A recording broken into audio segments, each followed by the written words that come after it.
time already. Good morning. Good morning, everyone. That's a strange light. Hans, fix your beard. It's yeah, you got some snot in there and some oatmeal. This is better. Strange that the light is so white, but it doesn't matter. You saving that oatmeal for later or what? There's no oatmeal. I haven't eaten this morning. You want it? Good morning, everyone.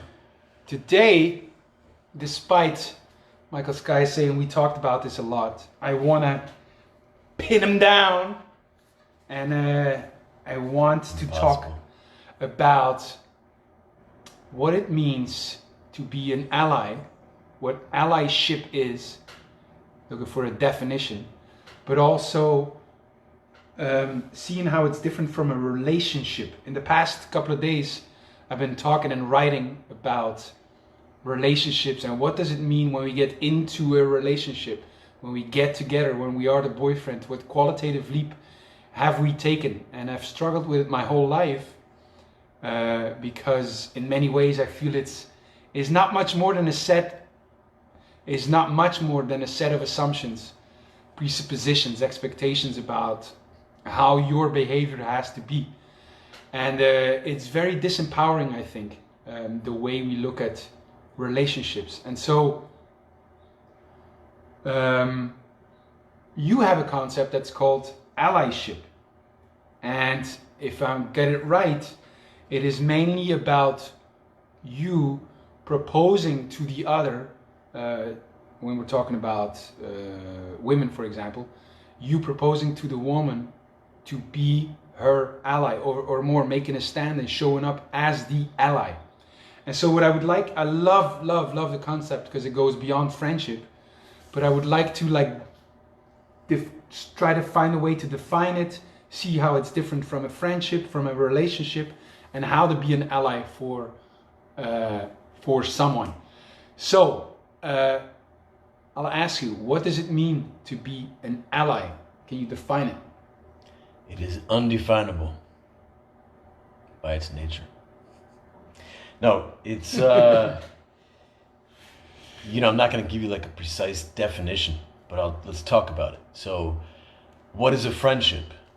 People could say different things about a friendship, but the difference between a friendship and an allyship, a friendship has to do with liking the other person. And an allyship does not. So we're allies. Yes. I hate this motherfucker, but I'm his ally. So it's really the allyship is more about you, who you choose to be for yourself and the other. So I am my own ally, and I'm your ally, and it's not. My stand is not dependent on me liking you or how you show up. Basically, I'm not gonna back down from my commitment to myself or my commitment to you based on how I feel, how you feel, how you've been showing up, how I've been showing up. It's like there's no excuses. So extreme ownership, ultimate leadership. Yeah. Yes, but that still doesn't show me okay. So, but I like this. If you're friends, you're probably together because you like each other and you like each other's company. But if you're an ally for someone, it's a way you choose to show up in the world, and it's a way you choose to interact with people. Is that correct? Yeah. It's still vague though. Yes. So how is that way of showing up? What does the ally do? If you're my ally, or if you're an ally for, say, humanity, whatever, what is the commitment? What is the stand that you make in the way of how you want to show up in the world? What is that? I think allies and alliance, it's mostly used in terms of war. Yeah, so if we're allies in war, we're different sovereign nations. Mm-hmm. And we have each other's back. If you get attacked, I'm coming to defend you. If I get attacked, you're coming to defend me. Mm-hmm. Black Lives Matter in this movement now, an ally is someone who, like, let's say that you're black in this paradigm, and I'm not. and you tell me that being your ally is basically doing whatever you say. It's supporting you in everything that you feel, every grievance that you have, and rolling over and acquiescing and just. And to me, that's more about being a slave than an ally.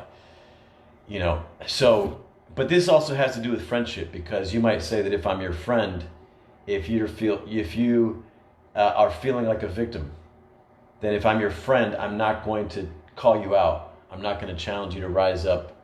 So there's ways that you can betray yourself, and you can betray and values and dreams and your people.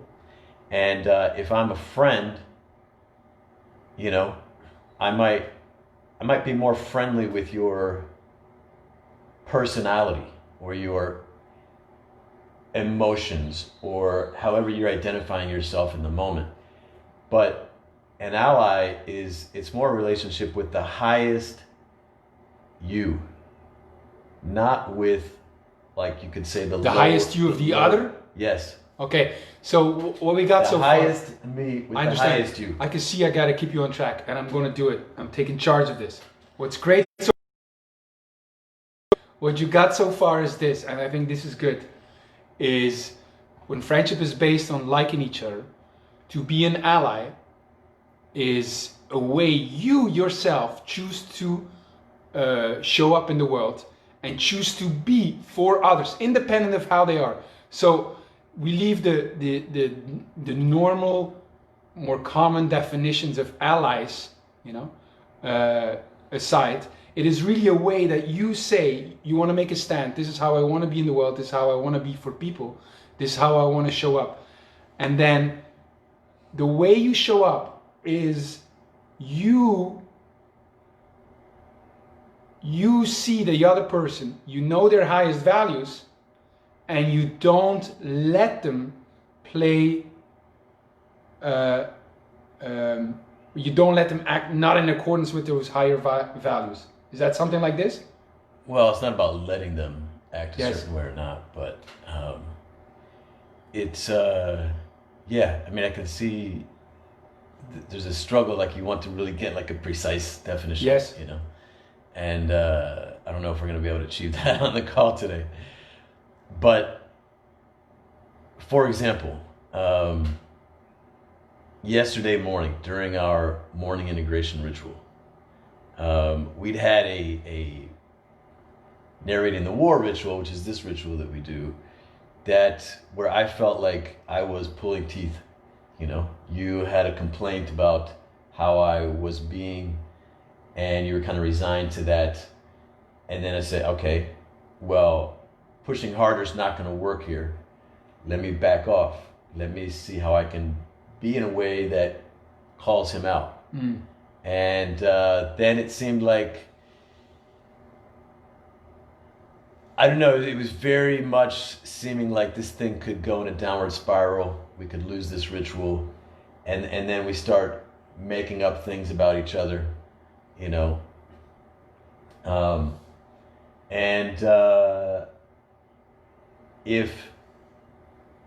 If I'm your ally, I'm not going to let those judgments build towards you and start reacting to those judgments as if they're true. So I take responsibility for that. And then also, you know, if I see it going on in you taking yourself into a downward spiral, I'm likely going to call you out on it. Now, if calling you out on it doesn't work, that's not an excuse for me to back off and not stand for our highest potential. It's like whatever could have me back off and have an excuse for not standing for our highest good, if, you know, being an ally is not allowing that to happen.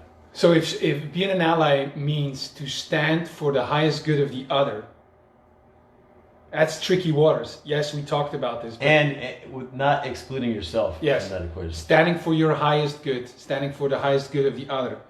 But I think a big part of this, or let me ask you this, who decides on what the highest good is for the other? Like, who are you to decide what's my highest good? Well, it's not for me to decide, you know, but it's, you know, with some experience, you know, in relationship with someone, you can know when they're doing their thing, you know, when they're going in this pattern of downward spiral where they forget what they're committed to. They forget their values. Exactly. But that is the thing that you said before, and I think is great. You're holding them to their highest good, meaning you're holding them to what they know, have spoken, have been being, to their highest values, their commitments, their goals, their whatever they, and it could even be more. Yeah, whatever they know and have spoken, you know. So and even if they haven't spoken it, like if you see that they're playing small, if they're letting themselves off the hook, if there's more potential in them, you speak to that also. Like, I see you as way up here. Yes. You know, and I speak to that and I call you to that. Now, it doesn't mean that that this is where you should be, or that I know that you want this. Yes. But if I see this greater good for you, I'm inviting you to that. Look to that. See that. I'm calling you to it. Well, now you go into the how to do this, because I see that, and it's great. You standing for their highest values, goals, commitments, whatever that is, and you call them to that. It's an invitation. So there are many ways of doing that, correct? There are many ways of standing for that. You could call someone out directly. You know, you could tease them. You could fight them. You know, you could. Okay. So how does that look? Inviting them into it. Is that like you making a stand for it? Means you see what that highest good is, and then you try to knowing the other person. You try to understand what is the best way to invite them to that, to call them to that. Well, for example, you know, last year I was in Mexico in an airport with a woman, and we were talking about my work and stuff like this, and started speaking to how she saw me, like, in the future, making an impact in the lives of young people, and she was inspired by this vision and who she saw I was. She might not have even been intending to call me to that, but it had that effect. Yes. You know, so,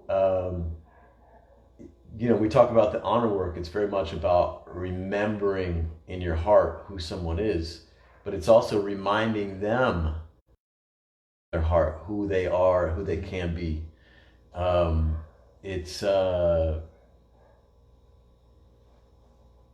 Yeah, the how-to is big. There's a lot of possibility there. Yes. But it's, you know, most of the time we are falling asleep, in the sense that most of the time we're forgetting our values. We're forgetting who we could be. We're forgetting who this other person is to us. So the honor work, simply bringing the honor work to another is being an ally. You know, it's like reawakening their heart to themselves, to their highest potential, to their values. Does that make sense? Yes. I mean, and I don't want to get into there, because I think there's still a lot to explore here. If you're calling, okay, let me ask you this: if you're calling someone to their highest, if you're being an ally, you call them to the highest, and you see it's not working, what are you thinking? What is your reaction? Fuck this motherfucker. Well, and herein lies also, like, really distinguishing between, like, who is I? You know, this person says in this moment, I don't want your help, I don't like you, whatever. Like, do I believe that? No, I don't. I don't take that, because people speak for themselves in many different ways. And when it's coming from a reaction, I don't take that statement of I this da as true. I don't love you, I don't care about, I don't this, I don't that. I don't take that as their true I. because it's like we lie all the time about. So I take like our awakened I, the one that's coming from our heart, as that's the real one, you know.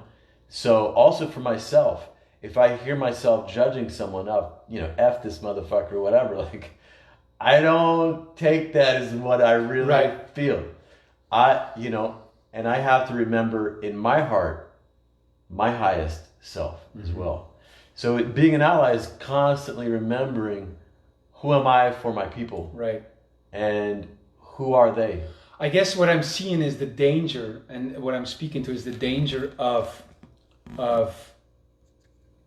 deciding for the other what their highest good is, and then It's not that. Yeah, I know. that someone could try to do that. Yes, that's the danger of it. That under the thing of allyship, you know, like parents do with children, we love you, so don't disappoint us, you know. And so to decide what's good for the other and then force them into that, you know. And so I'm trying to see, because there is a way. This is. I just want to say this is like one of the eternal mysteries. You know? This is a leadership challenge, a leadership conundrum.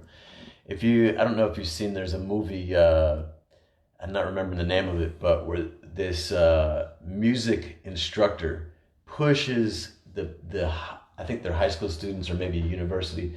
He pushes them to the breaking point and beyond, and they're like, I can't do it. And they have all these narrations that come up that are out of their limited self, out of their weakness, you know. And then after much blood, sweat, and tears, it's like the military, you know, you've beaten down the new recruits who are all speaking from a lower self. And then they emerge and they're a much stronger self, like a new self is born in a way. They realize, whoa, who I was acting out before is not who I really am. And it's almost like they transform, but they also realize they're more than they ever thought possible. Now, if that drill sergeant, if that music instructor backed off at the first sign of like, I don't want to do this, or I don't feel like it, or whatever, was he a real ally? You know, but then maybe he pushes them too far. They break down. It traumatizes them, right? There's not like a clear line there of where is too far. But there is a touchstone, and we talked about this before, and I think that's really the key in all of this, is that the person you show up for as an ally feels cared for. He or she feels cared for by you. And I think that's a great touch. If they, of course, you still got to ask it, and they could be angry and say something. But if that's the real touchstone, does that person feel cared for by you? And that's the difference between a bully or whatever, or say someone who decides for you what's your highest good and tries to guilt trip you into getting there, or someone who sees your highest good, knows your highest good, and cares for you and speaks to that, you know. And I think the key is the other person feels cared for. And it's a great rule of thumb, but there's levels to the game, you know. So for example, you know, at a higher level of us playing together, we could take on a commitment to whatever challenge comes back. Like when I want to resist you, when I want to react, when I want to fight, I'm committed to remembering you're standing for my highest good, even if you're doing it in a fucked up way, whatever. Like, and I level up, and I could even invite you to bring it in the ugliest way, in the nastiest way. You know, like I can have such a high commitment for myself that I take whatever comes up as a call to rise up. So, and in that sense, you could challenge me. You could challenge the fuck out of me. And then if I react, we get to learn from that. Like, you treated me for a second as if I don't really have your highest good in my heart. Right. You know? So I just want to say, like, there's real levels to the game that we can play when it comes to being an ally. But when you're playing with someone who, I would say, where most people are playing at, Yeah, it generally is really important that they feel you care. Yes. So we got a couple of elements so far, which I think are interesting. I'm going to go over them, and then I'm going to ask you the difference with relationship, friendship. Is that to be an ally is a stand you make of how you want to show up in the world, how you want to be for the other. And the way you want to be, or the way you want to show up for the other, is you're calling him, her, to their highest version, to their own highest values. So you're calling them to that, you're inviting them to that, and even beyond. And even beyond, to what they could be. And a great touchstone, rule of thumb, to understand if you're doing it well, is to see, or is that the other feels cared for. The last is a bit, I want to do it because I see the dangers of using I'm being an ally as an excuse to just really disregard the other, and guilt trip them. What do you see as the difference with relationships, or nowadays friendships? Well, there's no real distinction with most human beings between the I, that's the ally or the highest level, and the I that's reactive. So, if you are coming back at me with a bunch of, let's say, lower level I's, if I'm your friend, I want to really respect that and care for that and all this sort of thing, If I'm your ally, I don't buy into any of that. Now, I might be caring and gentle with you in that moment, but I'm not going to believe for a second the shit that's coming out of your mouth. So would it be fair to say that a friend keeps you comfortable where you're at, while the ally calls you to your highest potential? Generally, yeah. It's not, and I just want to distinguish, like, we might be using this word friend different from how other people do, but I think it's a useful distinction to do it that way. Okay. Yeah, a friend keeps me comfortable. So if I come over, a friend comes over and, we're watching the game or whatever, he's not going to just suddenly start calling me to my highest good or saying, yeah, do you really want to be watching TV right now? You could be going for your business or something, Right. Like a friend's, that might be rude. A friend's going to have you feel comfortable generally in your vices, mm-hmm. in your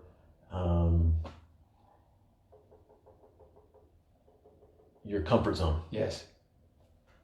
A friend's going to hang out with you in your comfort zone and not remind you of who you could be. And would you say that most relationships, even romantic or also romantic relationships nowadays, are friendships at best? Well, I think in the beginning, like in a romantic relationship, you really see someone for who they could be. You see them in a romantic way, like a heroic way, in a beautiful way, and that is inspiring to the other person. They want to live up to that. The man wants to be a greater man in the presence of a woman who really he feels sees him and his potential. Right. And this is what feels amazing. This is what we kind of fall in love with. It's like, wow. And then over time, as the judgments build up, then we come more to a place where we don't feel that anymore. We're tolerating each other. We're trying to get along. We're trying to make it work out. We're trying, We are not really standing. And in an alliance, you're really holding that initial love space as the benchmark.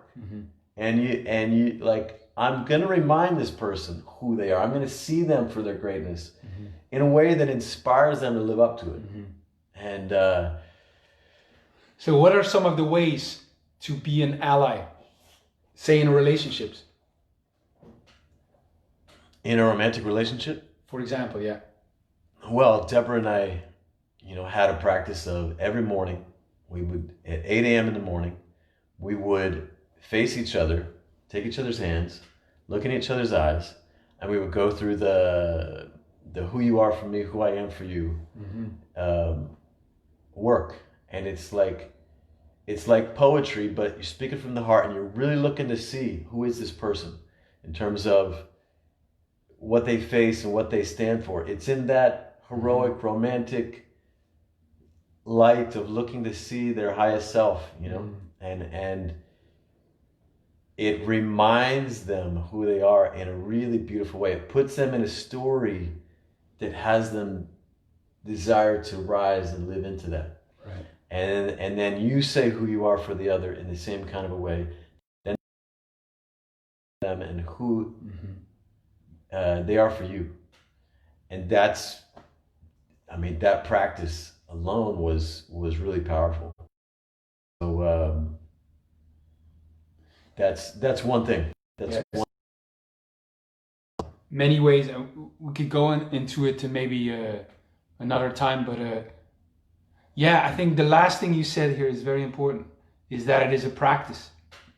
And that's also probably where the difficulty of defining it resides. You know, this is a learning process, and it's like a martial art, you know, developing it, practicing it, becoming better at it. And so it's not a conversation you have once and for all, and then it's done. Well, it's like, what is a master martial artist? You know, like, how does he move, think, react? What does it mean to be a master martial artist? You know, it's like you're kind of grasping for it, and until you move to higher levels, you're not gonna understand that much, even if you define it in words. You know, or it's like, what is it to be enlightened? Yeah, you know what I mean? You can try to grasp at it and define it, but it's not gonna. Yeah, a definition is not gonna. An effort must be made. Yes. So I think what we get today, and I like this, is we started off by saying friends are together because they like each other. Allies, or an ally, is a way that you choose to show up in life. You make a stand for. I have another way. Wait, I'm not done. Is for the greatness of the other. You want to call them to their own greatness. And a great touchstone of that is that they feel cared for by you. And so when friends keep each other in the comfort zone, an ally invites the other to their own greatness, their own biggest goals, values, and sees them in that light and calls them to it. And ways to do that, very practical ways. One of them, for example, is the honoring conversation, where you speak to the other who they are for you and who you are for them, and you see them in that heroic sense, what they've been standing for, the mountain they've been facing, and the stand that they make. You could say that the friend hangs out with you in your comfort zone, right? Where it's comfortable being far less than who you are, not confronted with your greatness. And the ally is hanging out in a much higher zone, let's say the ally zone or whatever. And if you're down there, he's not coming down to hang out with you and forget your highest self. Yes. He's remembering himself, so the ally is continuing calling himself to go up to the ally zone, and then inviting you to come there and be there, and reminding you of the you that is there. It's great. In a way. Now imagine you're a guy and you feel sometimes, or you feel pressured into committing more to women, and you're struggling, like, what does that mean? What does it mean to get together, to be in a relationship, to be the boyfriend, you know? And I know a lot of men struggle with that, in the sense that for them relationships are commitment, and then they want to be clear what it is, you know? And imagine that instead of reacting to what the woman brings in that, like, say, feels the pressure by her expectations only, for example, for you to commit more. Imagine that you can come with this proposal. Imagine that you can show up as her ally. And I say imagine because that's what I've been doing with women, and it's way more powerful than what she ever thought of as a commitment. Yeah, it's way more powerful than the thing that she thinks she needs from you, which is the boyfriend, or you know, he can't see other women or look at other women, or what is he doing tonight? As a man, you need to have a greater calling Yes. than her call to you to be whatever her version of boyfriend or husband is. You have to have an even greater calling. And an ally, being an ally is a great calling. And like as is often with honor, if you have this kind of like, you feel this kind of battle, like she wants me to commit and I don't know what it is. This thing of like of being an ally is just completely like, it's breaking it all apart. Like if it's not there, because it's way more bigger. It's like any argument in culture wars, or like honor comes in. It's a complete different way of dealing with each other.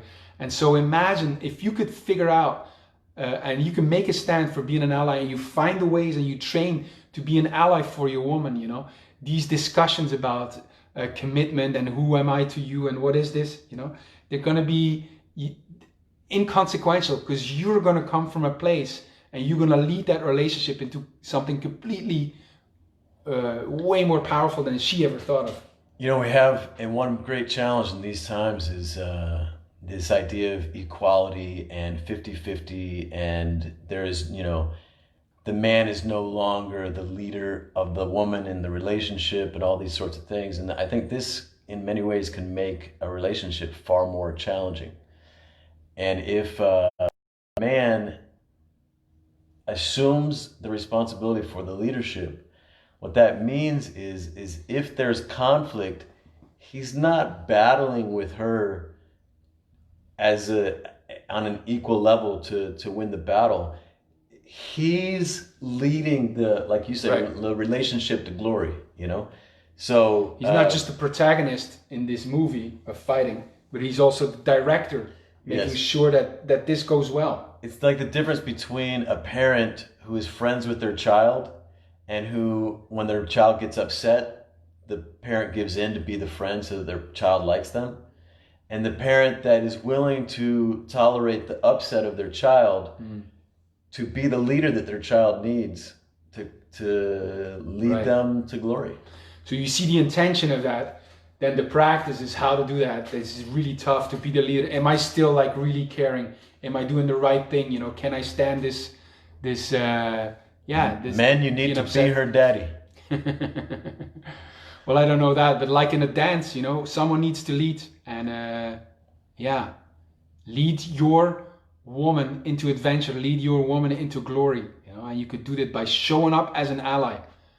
And it's a lot of work, it's a lot of practice, but it's a glorious journey. Yeah, and not just showing up as an ally, but being committed in yourself to being that for the people in your world. And if you want to learn more about that, contact us. Yes. Send us messages. Hasta la vida.